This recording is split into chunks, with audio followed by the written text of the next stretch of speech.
ओम शांति। पिछले 9 दिनों से हम डिविनिटी का आह्वान कर रहे हैं, शक्ति का आह्वान कर रहे हैं और दिव्यता को और शक्ति को इमर्ज करने के लिए हमने सात्विक जीवन, पवित्रता, अवेकनिंग, एक नए सोचने का तरीका, एक नया जीवन जीने का तरीका, जागरण, ये सब कुछ हम करते हैं।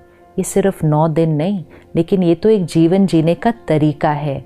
अगर आत्मा अपने अंदर की डिविनिटी और आत्मा अपने अंदर की पावर्स को इमर्ज करना चाहे तो फिर प्योरिटी 9 दिन क्यों, और सात्विक आहार 9 दिन क्यों, और कमज़ोरियों से जागरण सिर्फ 9 दिन क्यों। ये 9 दिन एक रिमाइंडर होते हैं। फेस्टिवल्स जो आते हैं वो हमें जगाने के लिए आते हैं। फेस्टिवल को एक अलार्म की तरह देखते हैं। जैसे हम एक मॉर्निंग अलार्म लगाते हैं तो मॉर्निंग अलार्म हम फिक्स कर देते हैं, तो जब वो सुबह बजता है तो 3 ऑप्शंस होते हैं। या तो अलार्म बजे और हम उठ जाते हैं, दूसरा अलार्म बजे और हम उसको बंद कर देते हैं, और तीसरा ऑप्शन होता है हमें अलार्म की ज़रूरत ही नहीं है, हम अपने आप उठ जाते हैं। इसी तरह जो त्यौहार आते हैं वो एक मॉर्निंग अलार्म की तरह हैं, वो बजते हैं। मतलब 9 दिन देवियों के आए, नवरात्रों के आए, अलार्म बजा। किस बात का अलार्म बजा? जीवन को बदलो, जीवन जीने का तरीका बदलो, जागरण करो अज्ञान की नींद से, सात्विकता को अपने जीवन में लेकर आओ। अलार्म बजा। ये अलार्म बजने के बाद अब हम क्या अलार्म बंद करके उसकी ट्यून को सुनकर वापस सो जाएंगे, या अब हम जाग जाएंगे? और फिर हर साल हमें अलार्म बजाने की ज़रूरत नहीं पड़ेगी, क्योंकि एक बार जाग गए तो हमें अलार्म की ज़रूरत नहीं पड़ेगी, हम जगे रहेंगे। और जब हम वो करेंगे, जब जीवन में ये प्योरिटी और सात्विकता 9 दिन नहीं लेकिन एक जीवन जीने का तरीका बन जाएगी, तो फिर रावण मर जाएगा। और इसीलिए 9 दिन के बाद 10वें दिन दशहरा आता है। दशहरा आना मतलब रावण का खत्म होना।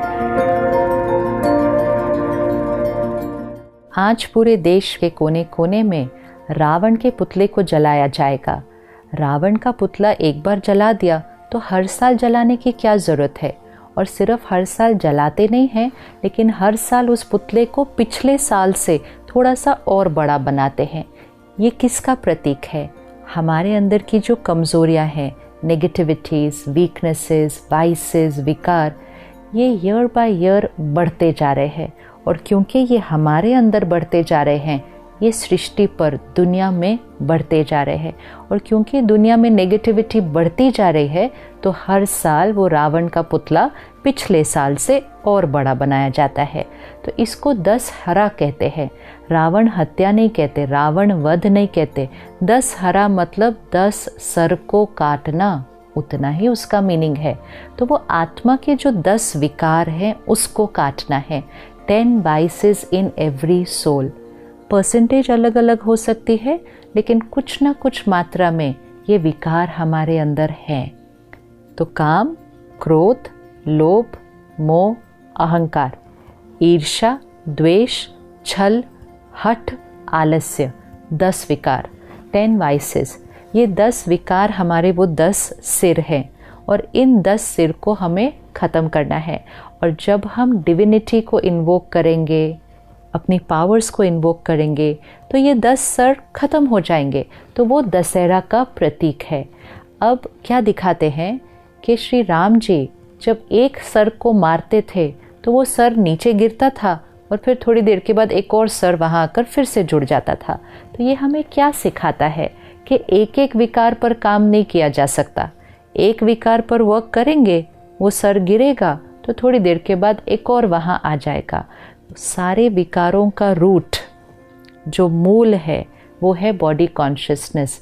इसलिए रावण की नाभि पे मारा गया। बॉडी कॉन्शियसनेस जो रूट है, उस पर जब श्री राम जी ने मारा तो सारे सर गिर गए और रावण पूरी तरह से ख़त्म हो गया। तो हमें एक एक कमज़ोरी पर, आजकल हम कहते हैं डर ख़त्म करना है, जेलेसी ख़त्म करनी है, हर्ट ख़त्म करना है, गुस्सा ख़त्म, वो फिर इतने सारे लगते हैं कि देख के डर लग जाता है कि इतने सारे विकारों को हम ख़त्म कैसे करें।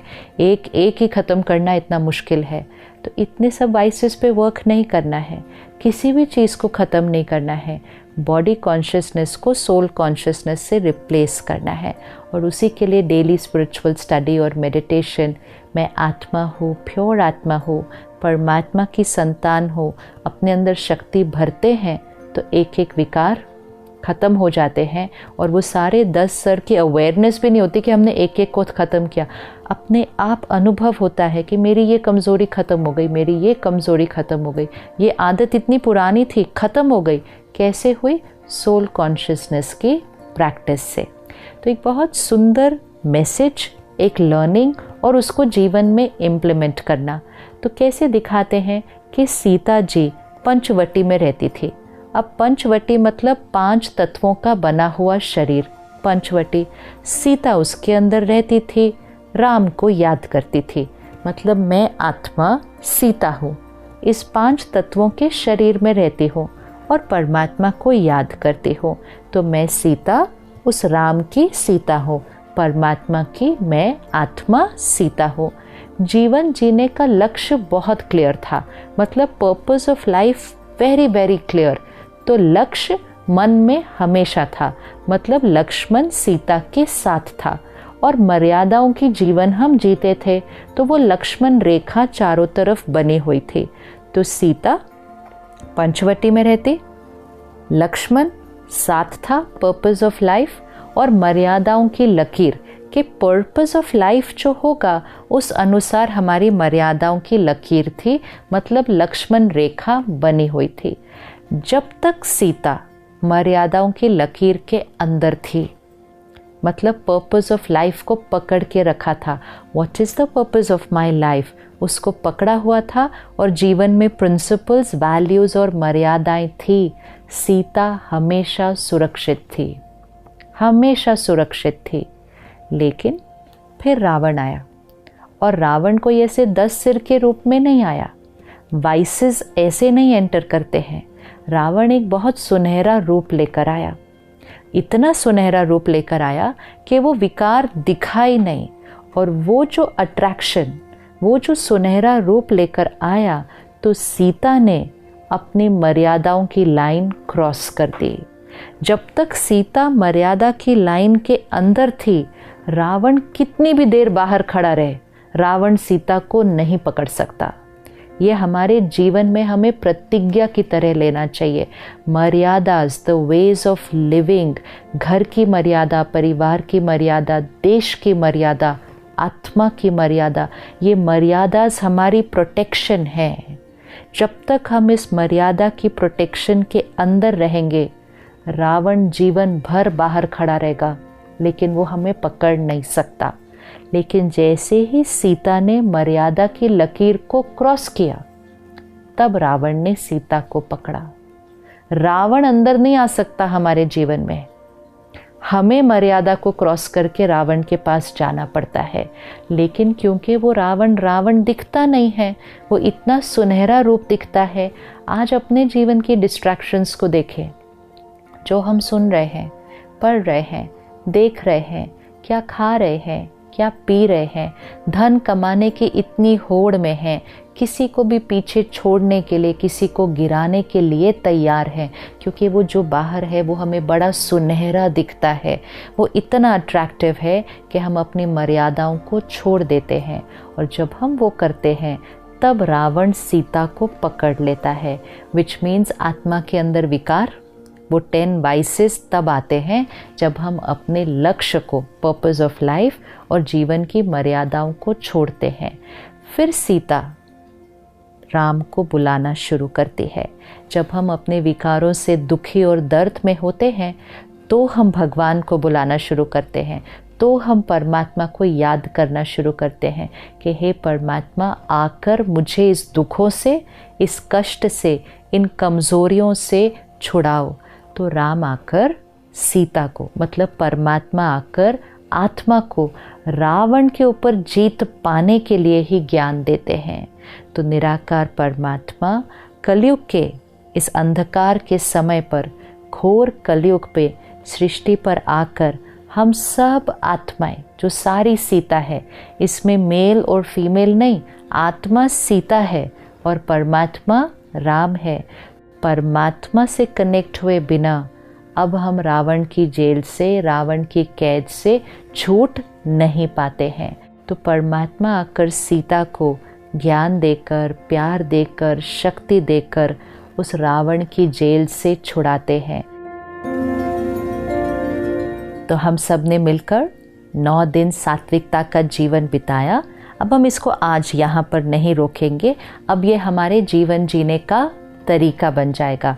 सात्विकता, जागरण। कौन सा जागरण? अपने विकारों से जागरण, और जीवन में पवित्रता, ज्ञान और योग की धारणा, परमात्मा के साथ कनेक्शन, पर्पस ऑफ लाइफ बहुत क्लियर, मन में लक्ष्य स्पष्ट है और मर्यादाओं की रेखा के अंदर है। संयम, जीवन में डिसिप्लिन, वो हमारी लाइन है जिसको हम क्रॉस नहीं करेंगे।